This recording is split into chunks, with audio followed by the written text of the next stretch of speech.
علامہ احمد رضا خان کے بارے میں بہت ذہین آدمی تھا، اس کا کوئی انکار نہیں ہے. آپ فتاوی رضویہ دیکھیں، اس کی کتابیں دیکھیں، لیکن چونکہ پٹھانی اس پر غالب تھی، سمجھ رہی ہے کہ نہیں، پٹھانی اس پر غالب تھی، تو اس لیے انسائکلوپیڈیا نے، قاسم نے جو انسائکلوپیڈیا کئی لوگوں نے ترتیب دیے، میں انسائکلوپیڈیا قاسم اس کی آپ کو حوالہ دے رہا ہوں.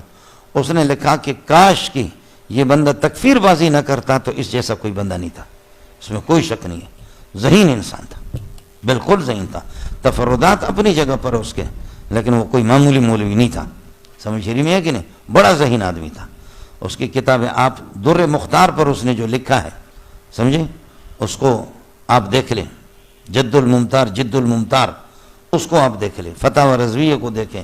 اس کے ترجمے میں بعض ترجموں کی طرف جو اشارہ کرتا ہے کمال کرتا ہے.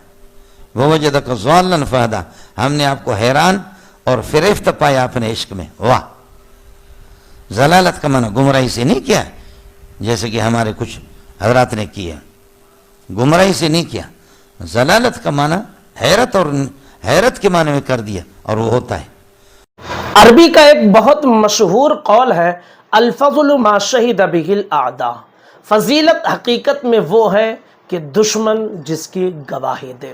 امام اہل سنت، امام عشق و محبت، امام احمد رضا خان فاضل بریلوی علیہ الرحمت والرضوان کے دشمن ہیں وہابیہ دیا بنا. لیکن جن وہابیوں دیوبندیوں نے امام اہل سنت کو پڑھا ہے، وہ یہ بات کہنے پر مجبور ہو گئے کہ وہ شخص اپنے زمانے میں فرد فرید تھا، بے مثال تھا، یکتا روزگار تھا، اس زمانے میں اس کے جیسا کوئی نہیں تھا.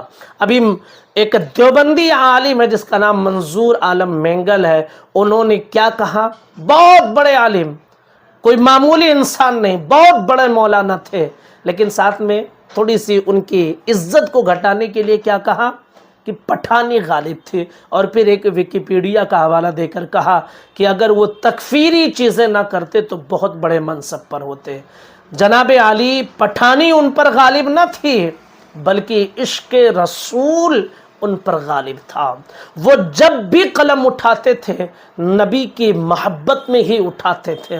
اگر کسی پر فتویٰ دیا ہے تو عشق رسول میں ہی دیا ہے، ورنہ امام اہل سنت تو اتنے محتاط تھے کفر کے حوالے سے کہ فرماتے ہیں کہ میرا موقف یہ ہے کہ اگر کسی قول کے 99 معانی، 99 پہلو کفر کے ہوں اور ایک پہلو اگر ایمان کا بھی ہو تو بھی اس پر کفر کا فتویٰ نہ دیا جائے.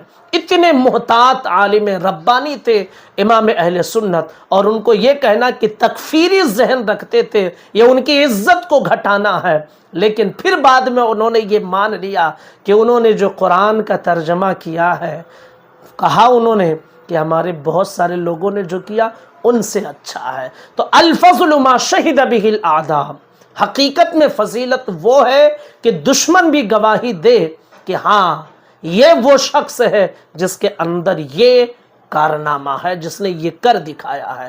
اب جو فتاوی رضویہ کو پڑھتا ہے یا رد المختار کے حاشیے پر جو رد الممتار لکھا ہے اس کو جو پڑھتا ہے تو وہ مانتا ہے، یا اعلی حضرت کا جو ترجمہ پڑھتا ہے وہ مانتا ہے امام عشق و محبت کی شان کیا تھی، ان کا مقام کیا تھا، وہ کتنے بڑے عالم تھے، وہ کتنے بڑے مفتی تھے، کتنے متقی پرہیزگار تھے، کتنے محتاط انسان تھے، اور نبی کے کتنے بڑے عاشق تھے. لہٰذا اگر ان کی عزت تھوڑی موڑی ادھر ادھر سے کر کے گھٹانے کی کوشش کرو گے نا تو پھر اللہ رب العزت بھی گھٹنے نہیں دے گا، کیونکہ اللہ جسے بلند کرے پھر اس کی عزت کو کوئی گھٹا نہیں سکتا ہے، اور اللہ جسے ذلیل کرے پوری دنیا مل کے اسے اٹھا نہیں سکتی ہے. تو اللہ نے انہیں وہ مقام دیا ہے، وہ مرتبہ دیا ہے، اور یہ مقام و مرتبہ جو کچھ ملا ہے نبی سے سچی محبت کی وجہ سے ملا ہوا ہے. گزارش کریں گے ویڈیو کو شیئر ضرور کیجئے گا. السلام علیکم ورحمۃ اللہ وبرکاتہ.